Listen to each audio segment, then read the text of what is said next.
अब कभी नहीं छूटेंगे आपके फेवरेट टीवी शोज ZEE5 के साथ बिल्कुल फ्री। बस अब उस शुभ घड़ी का इंतजार है जब हमारी शादी हो जाएगी। अच्छा, तो फिर चलते हैं, शादी की तैयारियां शुरू करते हैं, है ना?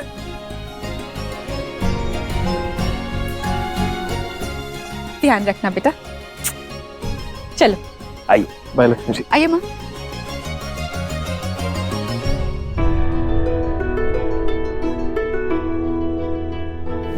ऋषि, मैं तुमसे बोलो, आगे बोलो, रुको मत प्लीज, बोलो ना लक्ष्मी प्लीज। ऋषि, मैं बात समझ में नहीं आ रही अभी तक मेरी। लक्ष्मी क्या बोलना चाह रही थी मुझसे? लक्ष्मी ने आधी बात बोली, वो बोलने ही वाली थी। उसने कहा भी था कि ऋषि मैं तुमसे, लेकिन अपनी बात पूरी नहीं कर पाई, उससे पहले बेहोश हो गई। लक्ष्मी बोलना चाह रही थी, अपनी दिल की फीलिंग्स मुझे बताना चाह रही थी, लेकिन मैं जान ही नहीं पाया। बेहोश हो गई लक्ष्मी। अब कैसे पता लगाऊं कि लक्ष्मी के दिल में मेरे लिए क्या है? क्या करूं? हाँ, मेरा अफेयर चल रहा है। बाद में देखता हूं, लेकिन पहले उस विक्रांत का मुझे कुछ करना पड़ेगा। विक्रांत का क्या करूं मैं? इस घर में कोई मेरी बात मानने को तैयार ही नहीं है। किसी को भी मेरी बात पे भरोसा ही नहीं हो रहा है। सबको लग रहा है कि मैं किसी गलतफहमी में। लक्ष्मी भी मेरी बात मानने को तैयार ही नहीं है। उसे भी लग रहा है कि मैं झूठी बोल रहा हूँ। क्या हो गया है लक्ष्मी को? कहाँ अपनी जान हमेशा दांव पे लगा देती है मेरी जान बचाने के लिए, और लक्ष्मी को ही मुझ पे भरोसा नहीं है। क्या करूं मैं? ऊपर से विक्रांत। अब मेरे पास कोई और ऑप्शन ही नहीं है। विक्रांत को एक्सपोज करना ही होगा मुझे, चाहे कुछ भी हो जाए। उसे एक्सपोज करके रहूंगा। चैलेंज दिया ना विक्रांत ने मुझे चैलेंज किया। अब नहीं बचेगा वो। लेकिन बात यहाँ पे लक्ष्मी की है। लक्ष्मी को बचाना है किसी भी कीमत पर, और विक्रांत और लक्ष्मी का रिश्ता मुझे तोड़ना ही होगा, लक्ष्मी के लिए। तो ठीक है ना पुत्र, अच्छी बात है, और रब का शुक्र भी है। पर पुत्र गलती मेरी थी, मैंने तुझे वहां भेजा था। मुझे ना तुझे वहां भेजना ही नहीं चाहिए था। मुझे माफ कर दे। दादी, ये आप प्लीज, आप ऐसा क्यों बोल रहे हो? पुत्र मैं वही बोल रही हूँ जो गलती करने वाले को बोलना चाहिए और करना चाहिए। और गलती होने पे दो ही बातें होती है ना, या तो माफी मिलती है या फिर सजा। और मैं गुनाहगार हूँ, इसलिए मुझे सजा दे, क्योंकि ना मैं तुझे वहां भेजती ना तेरी जान खतरे में पड़ती। मुझे सजा दे पुत्र। मम्मी जी, आप कैसी बातें कर रही हैं? जो हुआ वो तो इसका भाग्य था ना, आप क्यों माफी मांग रही हैं? अगर इसका भाग्य भी था तो भी निमित्त तो मैं ही बनी ना, माध्यम भी मैं बनी और कारण भी। मैं तेरी गुनाहगार हूँ पुत्र, इसलिए मुझे सजा दे।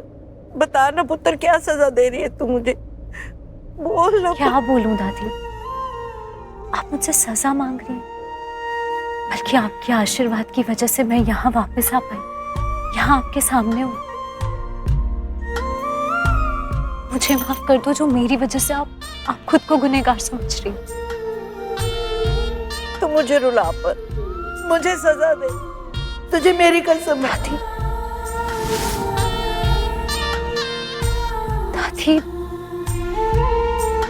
आपने कोई गलती नहीं की, तो किस बात की सजा और किस बात की माफी? पर हाँ, ये कसम दे के आपने गलती की, तो उसकी सजा आपको मिलेगी। और आपकी सजा ये है कि आप हमेशा अपना हाथ ऐसे मुझ पर बनाए रखेंगे, हमेशा मुझे आशीर्वाद देंगी, चाहे मैं जहां भी रहूं। आशीर्वाद तो पुत्र मेरे मरने के बाद भी तेरे साथ रहेगा और हमेशा रहेगा।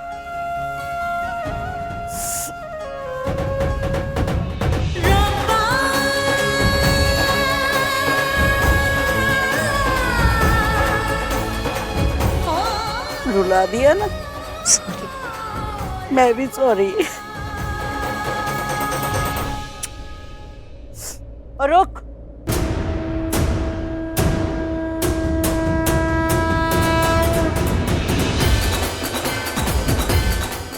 पीटने वाले हो क्या? बहुत जोरों से। क्यों? क्या किया मैंने? क्या किया? अरे तूने तो ना मेरी बड़ी वाली मदद कर दी है। तूने लक्ष्मी को बचा के ना मुझे बचा लिया है। हाँ, अगर लक्ष्मी को कुछ हो जाता ना तो मैं सारी जिंदगी अपने आप को माफ ना कर पाती और सारी जिंदगी ना पश्चाताप करती रहती कि मेरे हाथों क्या गुनाह हो गया। पर पुत्र जीवंता बसता तूने बचा लिया लक्ष्मी को। दादी आप प्लीज ऐसे मत कहिए, आपसे कभी कोई गुनाह हो ही नहीं सकता और आपके आशीर्वाद से तो गुनाह दूर हो जाते हैं ना।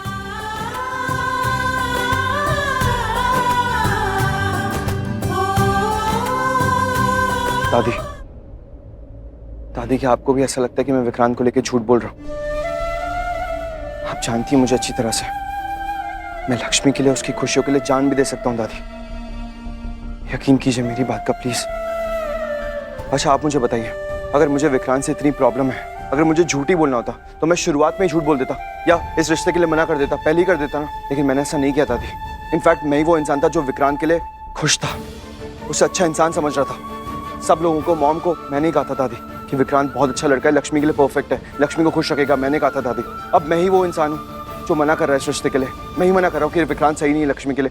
तो उसका कोई रीजन होगा ना दादी, कोई बहुत बड़ा कारण होगा दादी। मैं मना कर रहा हूँ, प्लीज मेरी बात का विश्वास कीजिए दादी। मैं बिल्कुल झूठ नहीं कर रहा हूँ। ये विक्रांत एक नंबर का फ्रॉड, धोखेबाज इंसान है, धोखा दे रहा है। मैंने खुद अपनी आंखों से देखा, ये किसी लड़की के साथ उस गेस्ट रूम में था दादी। ये प्यार करता है उस लड़की से, ये धोखा दे रहा है लक्ष्मी को, उस लड़की को, हम सबको।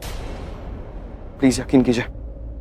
और ये बात सिर्फ मैं ही नहीं कह रहा हूँ दादी, इनफैक्ट शालू, आयुष, बानी, ये लोग भी जानते हैं इस बारे में, इन्हें भी पता है। इनफैक्ट आयुष ने मुझे पहले भी कहा था कि विक्रांत किसी और लड़की से प्यार करता है, लेकिन मैंने अपने भाई की बात नहीं मानी दादी। लेकिन जब अपनी आंखों से देखा तब यकीन हो गया कि आयुष, शालू, बानी जो भी कह रहे हैं बिल्कुल सच कह रहे हैं। हाँ, आप प्लीज भरोसा करती ना मुझ पर दादी, आप विश्वास रखेंगी ना मुझ पर, तो मैं सारी चीजें सॉल्व कर दूंगा। मैं कोई प्रॉब्लम नहीं होने दूंगा दादी, प्लीज। हाँ पुत्र, मेरी आंखें तेरी सच्चाई साफ देख सकती हैं, लेकिन तूने खुद ने कहा ना कि तूने आयुष की बात नहीं मानी, उस पर भरोसा नहीं किया, अपने भाई की बात नहीं मानी, लेकिन विक्रांत पर ज्यादा भरोसा कर लिया। तो बस पुत्र, तुझे तब भरोसा हुआ जब तूने अपनी आंखों से देखा, है ना? तो बस पुत्र, इस वक्त तू आयुष की जगह पर है और तेरे घर वाले तेरी जगह पर। वो तभी विश्वास करेंगे जब वो अपनी आंखों से देख लेंगे। इसका मतलब दादी आपको मेरी बात पे विश्वास नहीं है? दादी आप अच्छी तरह से जानती है मैं आपसे कभी भी झूठ नहीं बोलूंगा। पुत्र, मुझे तेरी बात पर पूरा भरोसा है। Z5 ऐप डाउनलोड करें और देखें सारे एपिसोड्स बिल्कुल फ्री।